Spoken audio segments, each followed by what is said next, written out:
And keep that applause going for David, our friend David. Yeah.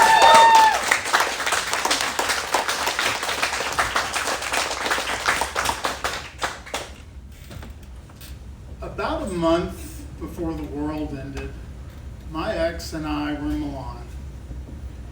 After 2 years of auditions that went nowhere, of agents who made promises that were never kept, and about 1 million photo shoots that had earned him $0.00.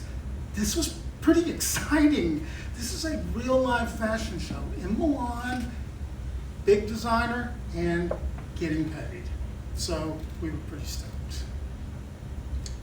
I hate jet lag. Hate it. And I started researching, and I found an app that would move you very slowly into Italian time. It would tell you when to go to bed, it would tell you when to stop drinking caffeine, it would tell you when to get up, and gradually creep you over into a Milanese rhythm. So, I was stoked, and he was pretty committed, but as the 10 o'clock bedtime became the 9 o'clock bedtime, and the 9 o'clock bedtime became the 8 o'clock bedtime, he bailed. He said, I'm not doing this anymore. I, being a victim of jet lag, stuck with the plan. About a week later, we landed in Milan at 8 o'clock in the morning. And after a very long cab ride, got to our hotel and decided to take an hour nap. Well, I took an hour nap. He kept sleeping. And I'm in Italy. I've never been to Italy before, so I race out and I'm exploring and I'm looking at all the different blocks and all the different streets. And I realize that one of the biggest cathedrals in the world, the Duomo, is really close to our hotel. So I go back to the hotel and I go in the hotel room, and there he is, still asleep, just a little bit of drool coming out of his mouth. Hudson, you have got to get up. Come on, come on. I've been out and I've been looking around and we're in Italy and I'm excited and I've been doing stuff by myself. Come on, you got to go and we're going to go see this place. So he wasn't too enthusiastic about being woken up, but I drug him, and the minute that we hit that square and we saw that man-made marble mountain, he woke up. The Duomo is incredible. It took 600 years to build, and it's the size of 4 city blocks. And we explored every square inch of that spot. And then we found out that we could go to the roof. So we took this long, winding marble staircase and got to the roof and stepped out, and there was medieval Milan at our feet. I took 2 pictures of us on the roof of the Duomo, and I think they capture one of the happiest moments of the years that we had together. The next day, he had to go to work, and I was on vacation. So I took full advantage of it, and I'm a very good tourist. And I did a lot of walking and a lot of sightseeing.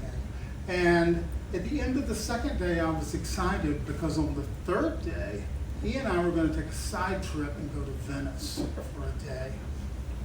I got a text message that late in the second day telling me that it looked like the Venice trip wasn't going to happen because he got a one-day job in Paris. So he had to get on a plane at 5 o'clock in the morning and fly to Paris and work there all day and then come back, and he would be back in our hotel around 11 p.m. So Venice was off. I tried to be excited, but he got back to the hotel late, and I was I was disappointed, and he was defensive and angry, and he pointed out to me, this isn't a vacation, we're here on a work trip, this is my career. And we started talking about it, and it got louder and louder, and we had the first argument that we ever had in our relationship. About 3 o'clock in the morning, I stormed out of the hotel room in a pair of shorts and a t-shirt and flip-flops, and I slammed the door, and I walked out, and I thought, where the hell am I going? I'm 4,000 miles from home. But then I remembered that the hotel had a gym. So I went into the gym and I stacked some yoga mats, and because I'm hard-headed, I slept on the floor on those yoga mats, determined to prove to him I didn't need this bullshit. 6 a.m. cleaning lady came in, and she was a little startled to turn the light on and see a grown man who's a guest of the hotel sleeping on yoga mats. And I woke up and I looked at my phone, and it was full of text messages. Are you mad at me? Where are you? I can't believe you left. What are you doing? I was so happy I hadn't responded to those text messages, because I'm the kind of guy who responds, and I was so super excited. I did respond. He was on his way to Paris, and here I am sitting here, and I thought, you know what? He's going on a trip. I'm going to go on a trip. I'm going to go to Venice. 90 minutes later, I was on a train. When I got to Venice, it was like another planet.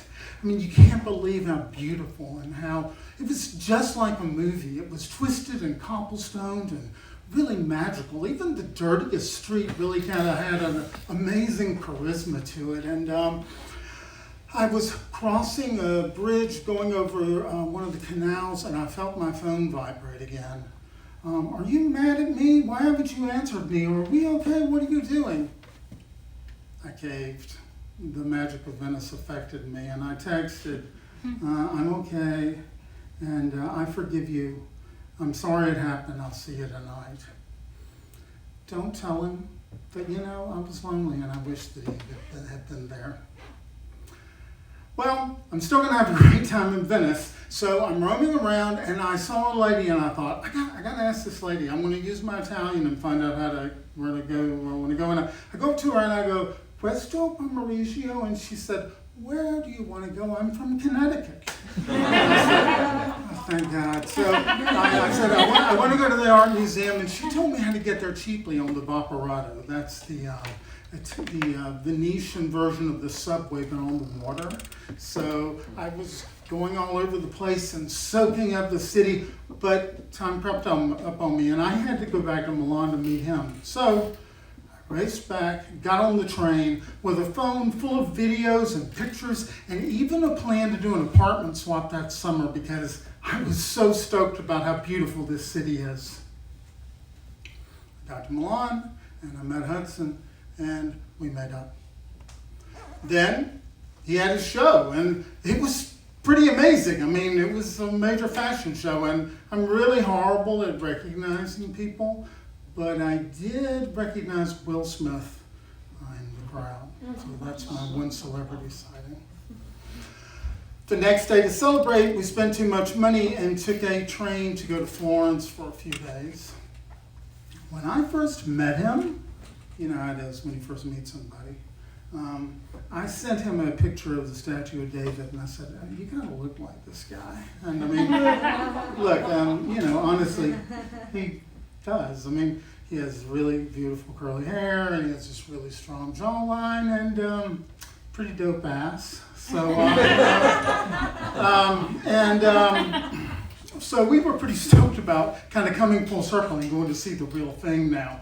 And he said, when we get there, I want you to take pictures of me, and I'm going to be in front of the statue of David, and it'll be great for my social media, you know, and then my fans are going to eat it up. And I said, okay.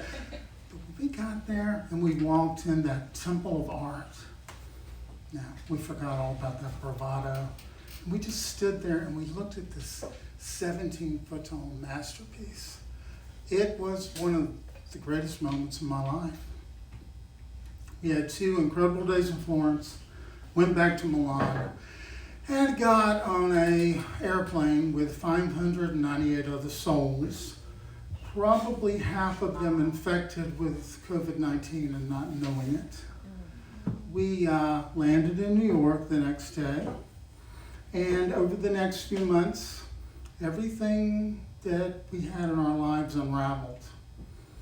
Our relationship died along with a lot of people and a lot of plans. But you know, I had that picture of us on the roof of the Duomo printed, and I have it in a frame in my living room. It's still there. And my friends asked me, why do you have that picture there? And I said, there's 2 reasons. Number 1, it captured probably the last moment where everything was normal for me and for all of us forever. And the second reason is that it's a reminder. Pleasure is brief.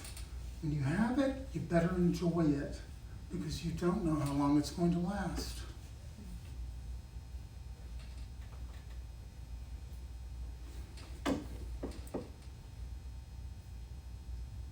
You can applaud now.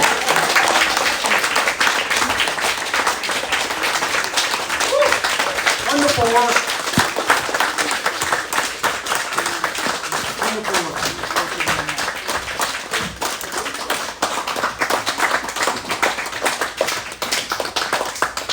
One more time, everybody, for David.